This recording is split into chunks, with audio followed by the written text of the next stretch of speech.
I hate the fact that he's always breathing down my neck, making my life miserable. This headache is going to be the death of me. How you doing today, Jim? Fine, I'm fine. I'm just busy. I'm so busy. I'm just really busy all the time. I can't get caught up. Boy, am I tired today. I am so tired I have no idea how I'm going to get through my day without collapsing right in the middle of it. You ever find yourself saying things like this, my friends? Do you say things like this? Do you have friends or loved ones or people you work with that say things like this all the time? In my mind, the power of your words are akin to the power of your thoughts. And the words that you choose to use in your everyday life become your reality, I can assure you. Recently, I went to an empowerment conference. I like to do these things. And the speaker at this empowerment conference was talking about something that gave a perfect example of how choosing your words can create your reality. He was talking about his most recent relationship, and he was saying it was the perfect relationship he'd ever been in. In fact, it was so perfect he thought it was too good to be true. And then he began to worry that he might do something to unintentionally sabotage this relationship, and it actually began to consume all of his thoughts. And his new girlfriend, of course, noticed this and approached him at some point and said, "Are you okay? You seem preoccupied. Are you sure everything's okay with us?" And of course, he didn't want to unveil that he actually had these fears that he might unintentionally do something to sabotage the relationship. So the only thing he'd come up with saying is he said, "Yeah, I'm fine. I'm just really tired today."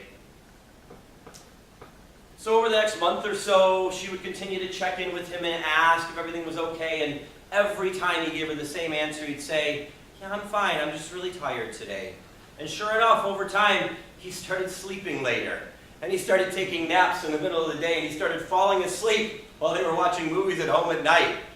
And eventually she came to him and she said, "You know, I just don't think things are working out that well between us and I want to break up." And he was shocked and horrified because he said, "You know, I knew this was going to happen. I was so worried. What's wrong? We have so much fun together." And she said, "You know, I really care for you. But I'm a high energy person. I like to do stuff and you're always so damn tired." Can you believe it? He actually manifested in his greatest fear just by putting it into words and speaking it, and then it became his reality. It's truly amazing. It happens all the time. When you choose your words differently, you can change your life. And it's so easy to do. If you look at examples, when it becomes something that's part of your field of intention, instantly things start to change. And just by talking about this today with me and listening to the speech, you instantly begin to enter this into your field of intention, and things start to change. And I can prove it to you right here. What do we all have in common in this room? We're people. Anybody? We're people. Yes, we are. More specific? We're Toastmasters. Yes, we are all Toastmasters. Take yourself back to your first ever Toastmasters meeting and think about what that looked like to you. And sit yourself in that chair. And I'm going to presume that it was the first time you'd ever considered someone sitting there with a pen and a paper counting how many times you said ah and And that concept was foreign to you. And by the way, those don't count, Deacon. Now, did you notice for the next week, month, year, still going on, that you couldn't go through a conversation with anybody ever again without considering all the filler words and the ahs and the ums? Oh, yes. Yes, indeed. Because it had been called into your field of intention. Now I'm going to say something very important right here, so pay attention. This is really important. Red Corvette. Thank you for introducing that earlier, Paula, by the way. You're probably thinking, what in the world is he doing? Where is he going with this? It's now in your field of intention. I can assure you that in the next 3 days, at least once, maybe twice, maybe 10 times, you're going to see a red Corvette. And the funny thing is it was already there, but you weren't thinking about it. It wasn't called into your field of intention. It wasn't a word in your mind, so you might not have otherwise noticed it. Anybody here ever heard of a guy from the ancient called Moses? Heard of a story of a guy named Moses, maybe? Maybe you've seen a movie about Moses. You didn't fall asleep while you were watching it, perhaps. Maybe you parted the Red Sea in that movie. Well, for the sake of this story in particular, for the sake of this speech, let's recant a few principal pieces of Moses' story just to play it into this little topic. So Moses was born a slave, an Israelite slave in Egypt. And Moses was then by divine luck, divine intervention, or just dumb luck, somehow adopted into the family of the Pharaoh. And by the Pharaoh's order, before they adopted Moses, Moses was sent out onto the Nile by his birth mother in a basket made of reeds and twigs so he could be saved. And somewhere down the river, the Pharaoh's daughter found Moses and took him in and adopted him as their own child. Now let's fast forward ahead a little bit to Moses' adult life. So Moses was then a leader in the Egyptian community, and he was an important warrior and speaker and leader within that community as the grandson of the Pharaoh. And at one such gathering, he noticed an Egyptian soldier treat an Israeli slave poorly. And outraged, he murdered him, buried the body, and hid, and then realized that in all probability his grandfather the Pharaoh was going to find out that this happened. So Moses left Egypt, and he went to Mount Sinai, to the Sinai Peninsula rather, and he stayed there for 40 years. And during that 40 years, he at one point went to Mount Horeb and led his flock to Mount Horeb. And while he was there, he saw the burning bush. Some of you maybe have heard the story of the burning bush, yes? So let's think about the story of the burning bush. Moses heard the burning bush, and he was afraid to look at it, but it was so bright and so brilliant, yet it didn't consume the bush. Now at some point, whether we want to call this God, the universe, divine light, divine hope, it doesn't matter what you call it. For the sake of this argument, we'll just say it's the divine speaking through the bush. And as it goes by Exodus 3:4, the bush says to Moses, it calls out to Moses, it says, "Moses, Moses." And Moses answers, "Here I am. Here I am." Now let's consider Moses' response. He didn't say, "Why is this bush talking to me?"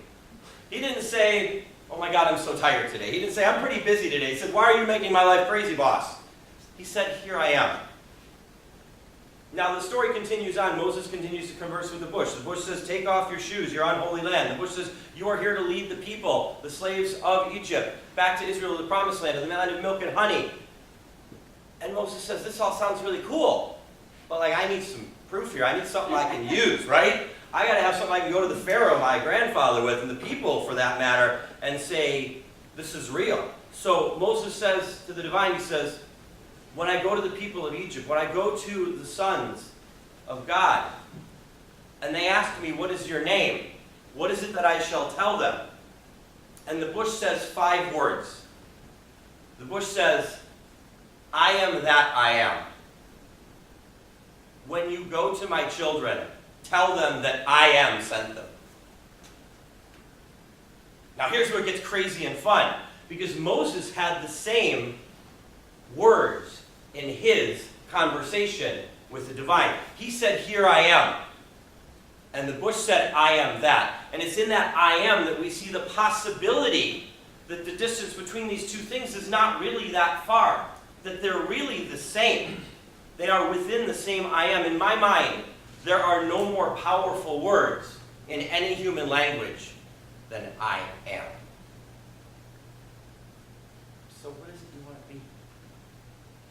What is it that you are? Do you want to be tired? Do you want to be busy? Do you want to be aggravated? Do you want to have headaches? Or do you want to understand that you already know everything you need to know? You already have all the tools you need inside you to experience anything you ever want in your life, to create the life of your dreams, if you just change the way you use your words. Now let's do another little fun exercise to wrap things up. Sit up a little taller in your chair. Close your eyes. And take a deep breath. And clear it out. Now think of something that you've wanted and hoped for your entire life. It can be a car. It can be a house. It can be lots of money. Or it could be something that makes you actualize and realize your divine purpose in this lifetime. And see that and feel that with every fiber of your being as if it's already here. As if you're already experiencing the joy in this moment, and you know and you can feel it inside you. And then listen to these words. I am that I am. I am that I am. I am that I am. Now open your eyes.